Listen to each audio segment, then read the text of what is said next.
Рәмзия Муллахметова ярты гасыр буе балаларга туган телне өйрәтә. От казанган укытучы исеме алу белән аны иң беренче булып 137нче мәктәптә укучылары котлады. Ой, батырларым минем. Үзем дә яратам, алар да мине яраталар. Бу миңа иң бәхетле чорым дип атлыйм мин моны.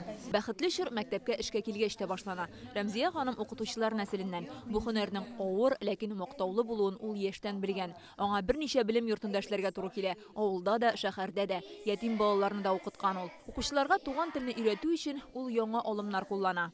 Хәзерге заманда татар теленең дәрәҗәсе төшебрәк китте бит. Мин аларга бик аңлатам, балалар 14 теленгә белергә ярдәм итә татар теле. Француз телен генә карагыз, мен әйтәм, же бар, бар, ың бар. Инглиз телендә бит татар балалар инглизчәне яхшырак беләләр ди. Алар тизрәк өйрәнәләр, чөнки безнең ошаш хәрефләребез бар. Бала укытучыны яратса гына фәнне ярата ала ди ул. Укытучыны яратмаса, бала фәнне ярата алмый. Шуңа күрә мин аларга, балалар, мин бүген матурмы? Матур. Әйдә татар телен матур итеп өйрәнәбез дим. Менә ул да бик нык тәэсир итә.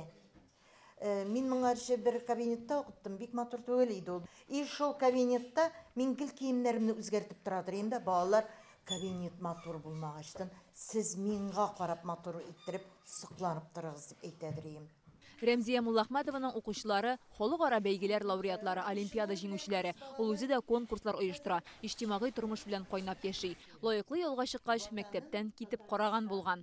Мин 70 яшым тулды да киттем. Шуннан бер 4 ай тордым, и мине тагын чакырып алдылар. Мин сине килдем.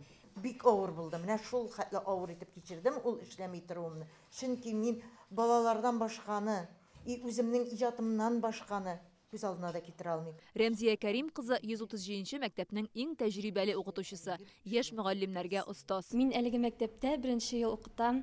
Мине берәр сорауларым, авырлыкларым булса, Рәмзия Кәримне һәрвакыт миңа ярдәм итәргә киңәшләрен бирә. Укучыларның әти-әниләре дә рәхмәтле. Минем балаларымны укытты, ике баламны да. Аңламаган вакытта мин аңа һәр вакытта да шалтыратып, сорый алайдым. Үз хезмәтен бөтен көчен биреп, җаны тәне белән чын фидакарьләрчә башкара. Коллективта да Рәмзия Кәримовна хөрмәтле кеше. Bir елмаеп җибәрсә, бөтен укытучылар аның янына килеп, "Ой, Рәмзия Кәрим" дип йөриләр инде. Үзенең энергиясен башка укытучыларга да бирә. Без аны барыбыз да хөрмәт итәбез, яратабыз. Она человек, на которого хочется равняться.